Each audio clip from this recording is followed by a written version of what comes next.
बोलिए भारत माता की जय। भारत माता की जय। बजट 2025-26 जो भारत के परम वैभव को प्राप्त करने वाला, उस पर चर्चा के लिए पधारे हुए माननीय डॉक्टर SP सिंह बाघेल साहब, जो माननीय नरेंद्र भाई मोदी के काउंसिल ऑफ मिनिस्टर्स के भाग है। मैं एक बार चाहूंगा, एक बार जोरदार तालियां बजाकर आप स्वागत करना। ममता सिंह, इस सभा के सभापति माननीय जसपाल सिंह जी साहब, मंचा सिंह, सभी अतिथिगण और आप पधारे हुए सभी प्रबुद्धजन। मुख्य वक्ता महोदय हमारे सामने विषय रखेंगे, लेकिन इससे संबंधित कुछ बातें जो हमारे सावधानियों से संबंधित मैं आपके सामने रखना चाहता हूं। बहुत तेजी से समय बदल रहा है और हम अमृत कालखंड में जी रहे हैं, आगे बढ़ रहे हैं और विकसित भारत 2047 की बात चल रही है। तो पहले विज्ञापन आया करता था आजकल क्या चल रहा है, तो वो बात सारी पीछे लगेगी। आजकल योग चल रहा है।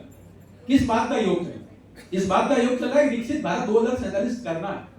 हम सभी इसमें स्टेक होल्डर हैं, लेकिन जब हम स्टेक होल्डर हैं तो सारी बातें माननीय प्रधानमंत्री जी, जो काउंसिल ऑफ मिनिस्टर्स हैं, जो अपना राष्ट्रीय नेतृत्व है वो कहेगा, वो उसके साथ साथ हमारा अपना जो तारतम्य है वो बहुत जरूरी है। वो क्या जरूरी है?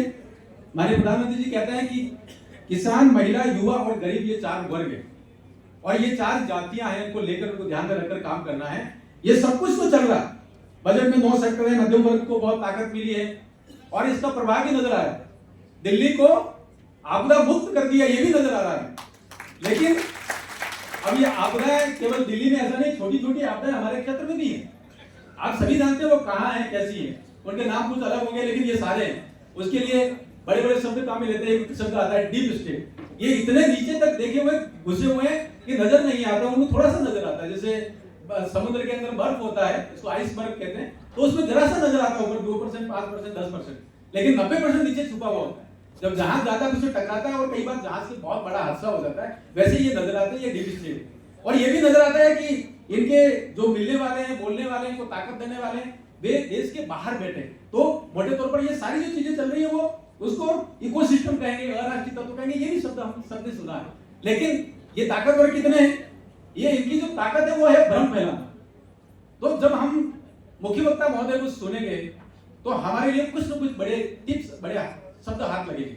हमें कौन सी बातें जो नीचे तक पहुंचानी है, ताकि ये जो भ्रम फैलाते हैं उनको हम तोड़ सके, उनको जवाब दे सके। और इसमें बहुत बड़े लोग हैं। अभी अमेरिका की स्टोरी लगातार चल रही है कि भारत ने उनको फंडिंग किया था, भारत ने यहाँ के लोकतंत्र को किसी और को लाना चाह रहे थे। ऐसे वहां अमेरिका के राष्ट्रपति जी कह रहे हैं, ट्रंप कह रहे हैं कि वो किसी और को लाना चाह रहे थे। किसी और का मतलब क्या है? ये सारी जो चीजें हैं वो सारी हमारे यहाँ जो आपदा है वो 2 तरह के शब्दों का प्रयोग कर रही है। ऐसा ध्यान में आता है कि एक पादरी वेरियर आर्मी हुए, उनके शब्दों का प्रयोग कर रहे हैं, और कैथोलिक चर्च ऑफ रांची है, उनके शब्दों का प्रयोग कर रहे हैं। वो भी सारे हमारे ध्यान में रखने। कहने का आशय केवल इतना है, हमें बहुत गंभीरता से माननीय मंत्री महोदय को सुनना है और ये बात मंडल और मंडल से नीचे, शक्ति और शक्ति केंद्र से नीचे बूथ लेवल तक पहुंचाना है। और जितने भी इन्फ्लुएंसर हैं, समझने वाले, जानने वाले, अलग अलग सामाजिक समूह, जिसको बोलते हैं सर्वस्पर्शी, सर्वव्यापी, वहां तक इस बात को पहुंचाना है, ऐसा मेरा आग्रह है। और इन्हीं शब्दों के साथ मैं पुनः मंचा से सभी अतिथियों को प्रणाम करते हुए आप सभी का आभार करते हुए नमस्कार। बहुत बहुत आभार सांसद महोदय।